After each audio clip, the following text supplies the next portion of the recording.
What's up, guys? It's Pam and Isis. Today we're going to be doing an original tag that I'm calling the Authortuber Cat Tag.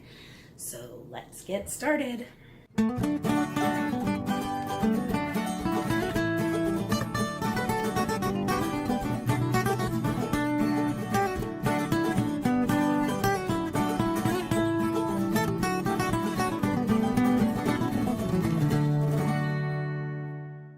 This is an original tag that I wrote because I just noticed that a lot of author-tubers seem to have cats hanging around their videos. So I thought this would be a fun video to do and for us to show off our pets.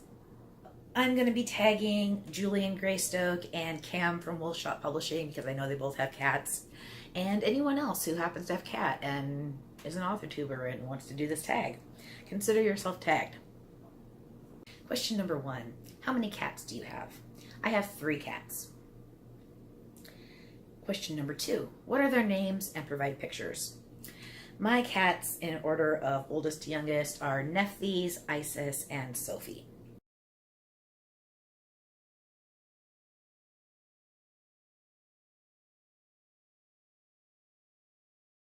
Question number 3. How did your cats get their names?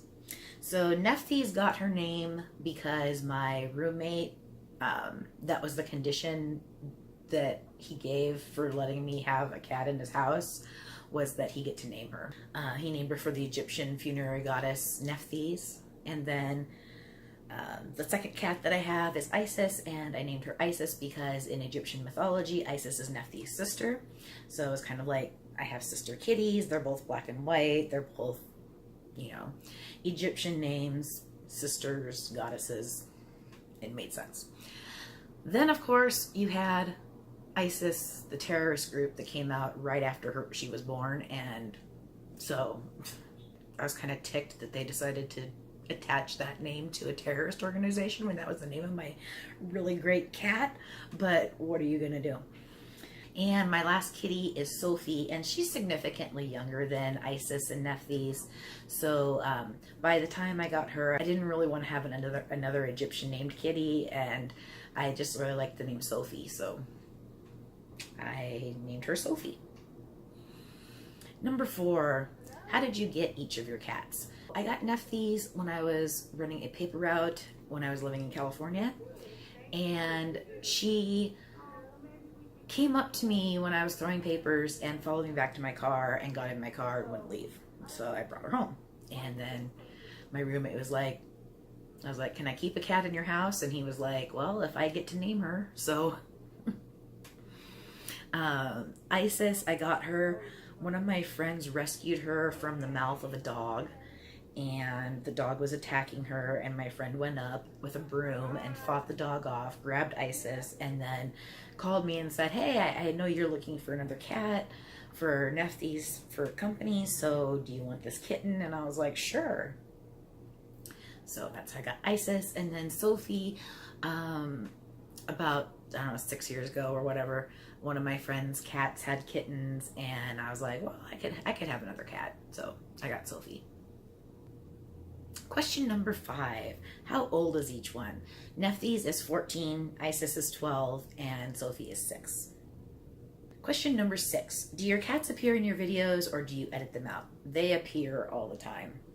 If your cats were to read fiction, what genre would they like?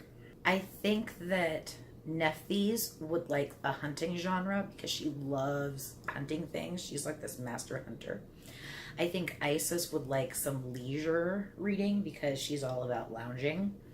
And Sophie, she would probably like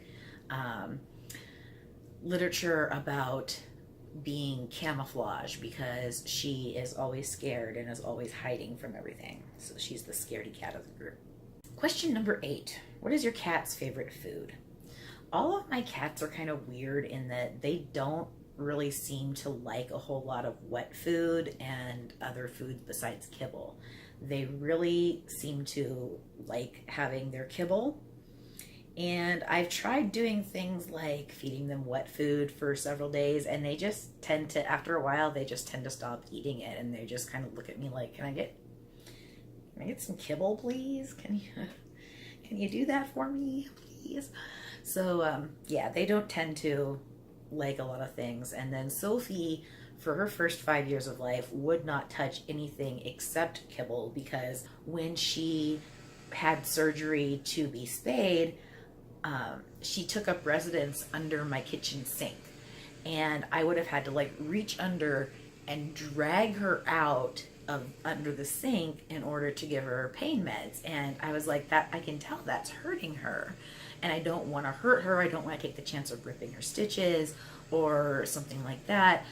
I know she's in pain, and it's really painful for her to have to be dragged out and, you know, all that. So I thought, I'll be really smart and I'll get some tuna and I'll put her pain meds in her tuna, and then I can just put it under there. She'll eat it and everyone will be happy. Well, she did not like the way that her pain meds make the tuna taste. So ever after that, she would not touch anything that was not kibble. And she's very slowly, like for the last couple of years, gotten to the point where she will sort of eat some other things. But for the most part, she's like, no. No. Does your cat or cats like catnip? So I have 2 kitties, Isis and Nefties, that really like catnip. Isis is a catnip fiend, and she just goes nuts every time she gets it. Nefties is like, oh, cool. And Sophie is like, what's the big deal? And it's so funny because when I put catnip down for the other 2, she always goes up to it and smells it, and she sees them going nuts for it, and you can tell she's like looking at it and she's trying to figure out why they are going nuts, and she's just like smelling it and looking at them like, what do you like this stuff? What the hell? Question 10. Does your cat or do your cats have any strange quirks or habits? Well, the one that really leaps to my mind is Sophie. She is completely and utterly addicted to being brushed. So every time I come home, she immediately starts getting up on the bed or anywhere that's high and starts meowing at me. And if her brush is right there, she'll be like, meow. And the funny thing is that Nefties used to hate being brushed, and she's a long-haired cat, so she really needs it. And she gets mats in her fur now that she's older. She can't keep up with all of her shedding in the springtime, so she really needs to get brushed, especially in spring. And she hated it until I got Sophie, and then she saw that Sophie liked it, and then she was like, oh, you need to brush me. Thank you so much for watching my video. I really hope you enjoyed it. If you liked what you saw, I hope you hit that subscribe button and the thumbs up button, and come back again next week because I put out new videos every Thursday. Toodles!